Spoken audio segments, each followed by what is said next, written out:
So what's up? Here's the creator, Montier Taylor, Dr. T to many. Um, so we decided to create a page. Why?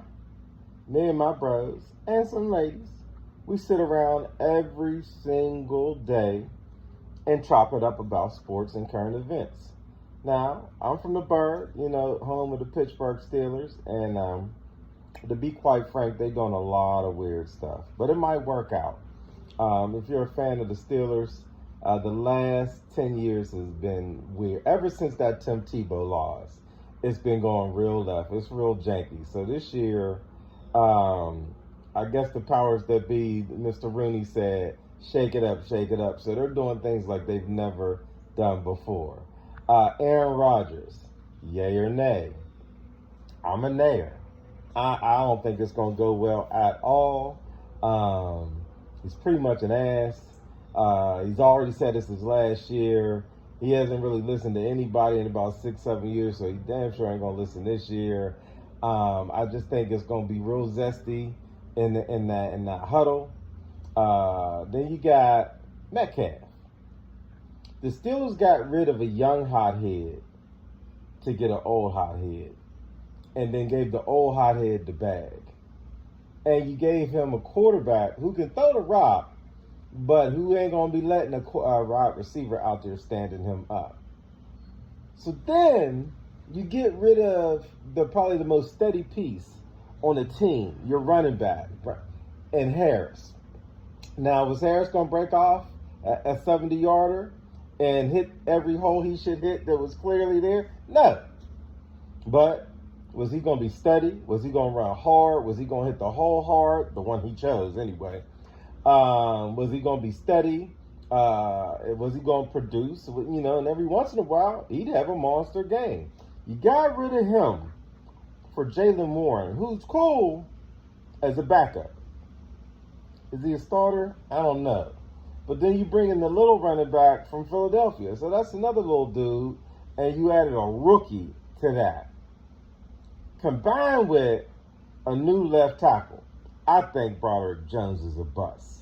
People keep telling me, he's on the right side, now he's on the left side, it's going to be well.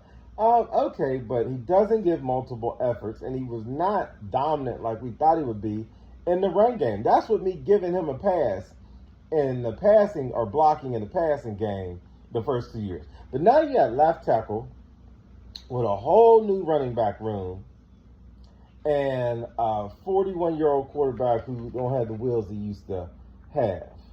With all those missed blitz pickups from the running backs and Broderick whiffing and did not give an effort to get back to his man, I can see that being a recipe for complete disaster. Now, I think the Steelers do have the inside of that offensive line together, and the guy who was the number one pick last year, he comes back this year at right tackle.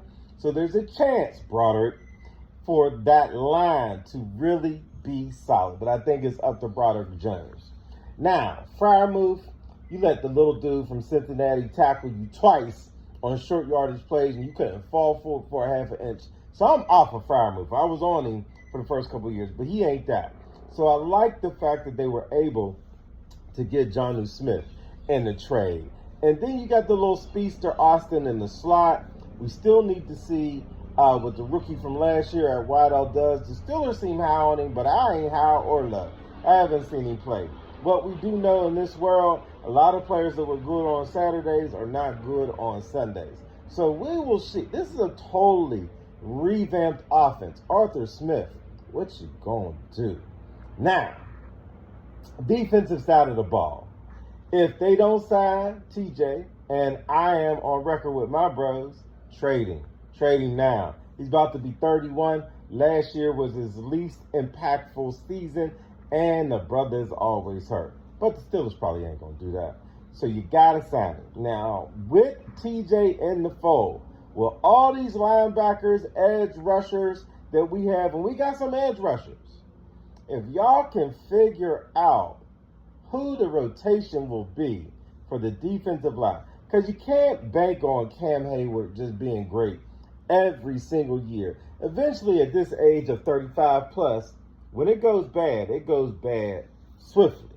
Now, inside linebacker look like you might, if Holcomb comes back and can be a support for what they already have in there inside and what they signed, I think there's a chance for the linebacking crew inside and outside, along with the edge rushers, to really be solid. But I'm nervous about nose guard or nose tackle and the depth of the defensive line. Now, I know we got some haters. I like what they did with the secondary. Minkah hadn't been Monday Night Minkah in 2+ years. He actually approached bum status last year. So the people were like, oh my God, what are the Steelers doing? I think it was good that they did it. He almost had as many interceptions as I did last year, and I ain't in the league. So that should tell you, for what he was paying and what he was on that salary cap, nah, let him go. I think they did well. Now, the Slay pickup at that age for that money, we'll see. We'll see. He was productive for Philly last year, but let's see what we get out of him. Jalen Ramsey, would this have been better if it was 2019? Sure. But you got veteran presence. I think one of them will figure out how to play the slot. I like what they're at in the secondary. And then, we have arguably the best kicker in the game, or if not, top 3. So when you think about the Steelers, what's the record? Looking at the schedule, the last couple years, and I was real high on it coming into the season last year. When we had Justin and CR's husband, I was with it. I thought we were trending upwards, and we were 10-7. The year before, with little hands and the horrific pass game, 10-7. They actually made 10-7. Let Mitchy Biscuits get some starts. So I don't know what to make of the Steelers. I think it's really because they made some moves that are not typical. It's really boom or bust. So it's either going to be 11-5 or no. 6. It's going to be either 6-11 because Broderick Jones is going to get our quarterback killed, or one of those new running backs is going to get our quarterback killed because they didn't pick up the blitz, or somehow all these vets going to have one last push in them, and it's going to all come together, and the validation for Mike Tomlin may come to fruition, because 10 years without a playoff win, come on, bruh. Don't talk to me about ain't no losing seasons. If he got fired today, he have a job on Monday. No playoff wins in a decade, and you got some bad playoff losses. Like I said, I mentioned the Tim Tebow game. I still don't know how that happened. You lost to Blake Bortles Blake Bortles.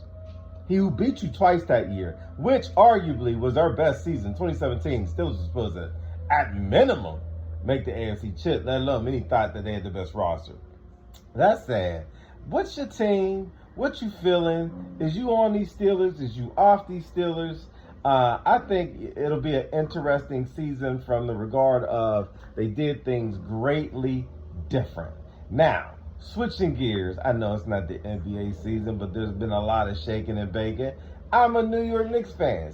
As the other hosts get on here, you'll hear from those people who are not Knicks fans, so I'll let them know. Now, mind you, the majority of my life, the Knicks have not been a good team.